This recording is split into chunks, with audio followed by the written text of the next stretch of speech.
प्रिय भक्तों, आज हम आप सब लोगों को भगवान कल्कि का कलि पुरुष से जो युद्ध हुआ था उसके बारे में बता रहे हैं। यह युद्ध विश्व ब्रह्मांड का सबसे भयंकर युद्ध था। ऐसा युद्ध न कभी हुआ था न होगा, किंतु पता नहीं क्यों शास्त्रों में और लोगों में इस युद्ध को छिपाने की प्रवृत्ति थी। क्यों छिपाया गया ये तो मैं नहीं जानता। चलो इस युद्ध के बारे में बताता हूं। तो प्रिय भक्तों, सबसे पहले आप ये जान लें कि कलि पुरुष था कौन। तो ये समझे कि विश्व की सबसे भयानक नकारात्मक ऊर्जा का ये संपूर्ण आकार था। अर्थात नकारात्मक ऊर्जा के बीज से ही इसका जन्म हुआ था। यह भी भगवान विष्णु की अद्भुत लीला थी, क्योंकि जब उन्होंने देवताओं को असुरों से मित्रता कर समुद्र मंथन का प्रस्ताव दिया, तब उन्होंने ये किसी को नहीं बताया था कि समुद्र मंथन में सबसे पहले विश्व की सबसे नकारात्मक ऊर्जा हलाहल विष के रूप में उत्पन्न होगी, जो त्राही त्राही मचा देगी। तो भक्तों, जब समुद्र मंथन हुआ और वो हलाहल विष प्रकट हुआ, तो देवता दानव सब त्राही त्राही करने लगे। किंतु भगवान विष्णु की प्रेरणा से भगवान शिव ने उसका पान कर लिया। उसका पान करने में भगवान शिव के अतिरिक्त और दूसरा कोई समर्थ था भी नहीं। किंतु जब भगवान उसे पी रहे थे तो कुछ बूंदें छिटक कर धरती पर गिर पड़ी। उन्हीं बूंदों से कलि पुरुष का जन्म हुआ। किंतु उस समय उस नकारात्मक ऊर्जा को वो धारण नहीं कर सकता था, इसलिए उसको शरीर की प्राप्ति नहीं हुई। वो अशरीरी ही रहा। वो शरीर के लिए व्याकुल होने लगा। तब आकाशवाणी हुई कि तुझे अभी शरीर की प्राप्ति नहीं हो सकती, अतः धीरज रख। कलयुग के आने पर तेरे शरीर का बनना शुरू होगा, तुझे प्राप्त होने लगेगा, और फिर कलयुग के अंत के पहले तू अपने शरीर को पूरा प्राप्त कर लेगा। तब तक पाताल में निवास कर। कलि पुरुष पाताल में चला गया। उसे एक वरदान यह भी मिला था कि कलयुग के आने के बाद वो मनुष्यों के मन में वास कर सकता होगा और उसकी शक्ति निरंतर बढ़ती चली जाएगी। तो वो कलि पुरुष पाताल में वास करते समय साधनाओं में लीन रहा और एक से बढ़कर एक नकारात्मक शक्तियां प्राप्त करता रहा।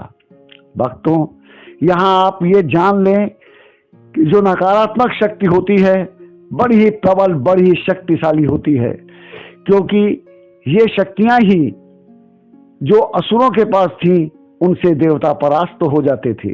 जैसे मेघनाद, रावण, कुंभकर्ण, हिरण्यकशिप, हिरण्याक्ष, महिषासुर, शुंभ निशुंभ, रक्तबीज, मधुकैटभ आदि सब असुर इसी नकारात्मक शक्ति के बल पर इतने बलशाली हुए थे कि जिनको मारने में भगवान को भी अच्छा खासा परिश्रम करना पड़ा था।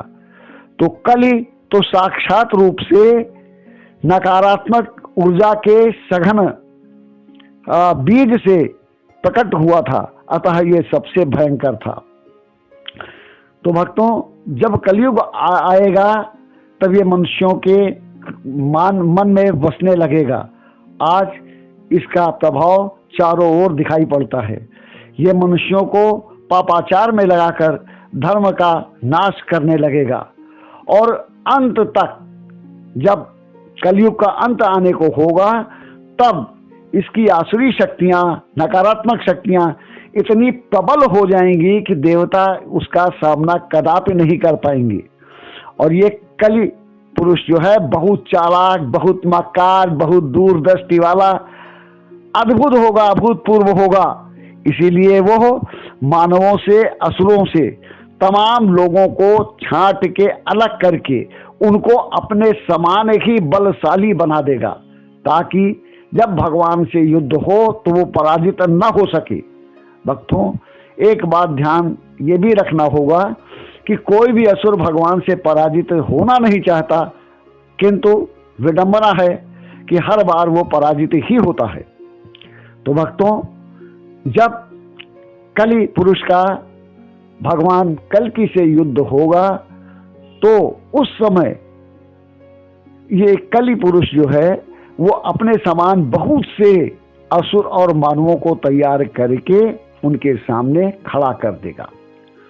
ऐसे में भगवान कल्कि को भी उससे युद्ध करने के लिए जो सप्त चिरंजीवी हैं उनका सहारा लेना पड़ेगा। उनका आवाहन करते ही महाबली हनुमान, परशुराम, कृपाचार्य, अश्वत्थामा इत्यादि सभी वहां उपस्थित होंगे और युद्ध में भगवान का साथ देंगे। महाभयंकर युद्ध होगा।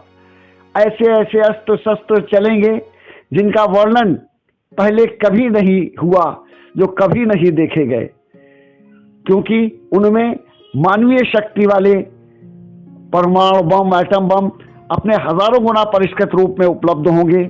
इसके साथ आसुरी शक्तियां होंगी। इसके बाद समस्त नकारात्मक शक्तियां, नाना प्रकार की तरंगे, नाना प्रकार के आवेश, नाना प्रकार के विस्फोट, नाना प्रकार की अग्नियां और न जाने क्या क्या रूप में प्रकट होंगी। किंतु भगवान उन सब का शमन करेंगे और अंत में जब असुर शक्ति, कली पुरुष बहुत बलवान होने लगेगा तो उस समय भगवान परशुराम और भगवान कल्कि दोनों मिलकर एकाकार हो जाएंगे। भगवान का शुद्ध वर्ण उस समय घोर कालिमा से युक्त हो जाएगा और तब उनकी हुंकार से दसों दिशाएं कांप जाएंगी और कली सेना सहित भयभीत हो उठेगा और वही उसके पतन का आरंभ होगा। और शीघ्र ही भगवान कल्कि सप्त चिरंजीवियों के साथ उसे परास्त करके उसे नष्ट कर देंगे और उसी के बाद धरती पर शुभ सतयुग की स्थापना का माहौल बन सकेगा, उसकी स्थापना हो सकेगी। तो भक्तों, यह वीडियो आपको कैसा लगा अवश्य बताइएगा। धन्यवाद।